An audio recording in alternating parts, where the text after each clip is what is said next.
Membahas Madura memang seperti tidak ada habisnya. Ada beberapa hal unik yang bisa kita kulik dari daerah yang terkenal sebagai penghasil garam ini, termasuk pula orang-orang Madura sendiri.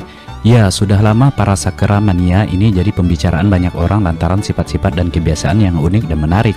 Bahkan beberapa bisa kita contoh untuk diaplikasikan di kehidupan sehari-hari. Misalnya saja beberapa karakter unik berikut. 1.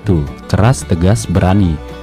Ada yang pernah dengar orang Madura logat bicaranya halus dan pelan seperti orang Solo? Hampir tidak ada, mereka dikenal sangat tegas bicaranya. Bahkan percakapan dua orang Madura sudah cukup membuat kegaduhan sendiri. Sama seperti Medan sih, hanya saja orang Madura biasanya lebih aktif. Tak hanya dalam komunikasi, sifat keras dan tegas serta berani ini juga menjadi watak perilaku mereka. Ya, orang Madura tidak bisa disalahi. Dan sekalinya mereka disakiti maka tak akan pernah takut untuk melawan, bahkan bila perlu sampai mati dengan duel carutnya itu. Sayangnya kadang mereka juga gampang tersulut emosi lewat hal-hal sepele. 2. Ambisius dalam mencari sesuatu. Semua orang punya sifat ambisius, ingin meraih sesuatu dengan usaha maksimal. Namun takkan pernah ada orang-orang Indonesia tekad ambisiusnya sebesar orang Madura. Hal ini bisa kita lihat dari beberapa giat mereka bekerja. Contohnya di pasar-pasar banyak orang Madura berjualan hingga larut malam, padahal mereka bukanya pagi sekali. Merantau adalah bukti lain dari ambisiusnya orang-orang Madura. Sekarang ini daerah mana sih yang tidak ada orang Maduranya? Mereka menyebar dari ujung barat sampai ujung timur. Apalagi di kota-kota besar, jumlah mereka bahkan sangat banyak. Ambisius dan giat bekerja inilah yang bisa kita contoh. 3. Harga dirinya tinggi sekali.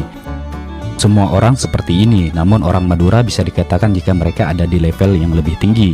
Ya, soal harga diri mungkin bagi kita semacam kehormatan dan sejenisnya. Namun bagi orang Madura, harga diri artinya sama dengan nyawa. Mungkin Anda pernah mendengar ujaran yang mengatakan jangan cari masalah dengan orang Madura karena mereka akan melakukan apapun. Anguan pote tolang etembang pote mata. Begitulah pepatah yang selalu dipakai orang-orang Madura. Ungkapan ini bisa diartikan jika orang Madura sangat menjunjung tinggi harga dirinya dan akan mempertahankan hal tersebut meski harus mati. Sekali mereka merendahkan, maka mati pun dilakukan demi martabat dan nama baik.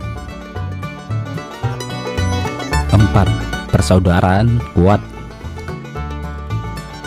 Orang-orang Madura suka berkumpul satu sama lain dari golongannya sendiri, entah lewat arisan atau perkumpulan lain, dan biasanya rutin.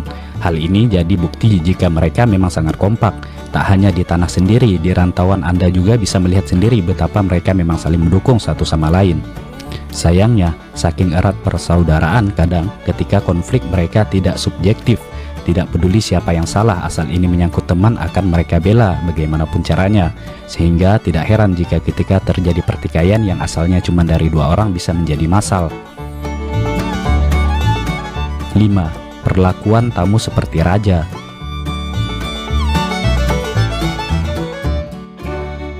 Cobalah bertamu kepada teman Anda yang berasal dari Madura. Bersiap-siaplah terpukau dengan bagaimana mereka sangat ramah dan menjamu Anda dengan sangat istimewa. Suguhan apapun akan dikeluarkan, sampai-sampai muncul istilah jika orang Madura memperlakukan tamunya bak seorang raja. Bahkan tak jarang pula mereka memaksakan diri untuk memberikan jamuan agar sang tamu bisa benar-benar puas. Jika dilihat-lihat, kebiasaan seperti ini sangat mirip dengan yang dilakukan orang-orang Arab. Terlepas dari bagaimana mereka begitu memaksa untuk bisa memberikan yang terbaik kepada tamunya. Sifat mereka seperti itu bisa kita jadikan contoh. Terlepas dari stigma buruk yang beredar tentang orang-orang Madura, hal unik di atas memang lazim dimiliki kebanyakan orang Madura, sehingga tidak masalah jika kita tiru sifat-sifat mereka untuk kemudian dipakai dalam kehidupan sehari-hari. Kita sudah cukup dewasa untuk bisa membedakan mana yang baik dan mana yang tidak, sehingga sudah pasti bisa mengambil yang baik tanpa harus menilai datangnya dari mana. Demikian yang bisa kami sampaikan, semoga apa yang kami sampaikan bisa menambah ilmu serta wawasan Anda. Sampai jumpa di video berikutnya, jangan lupa like dan subscribe.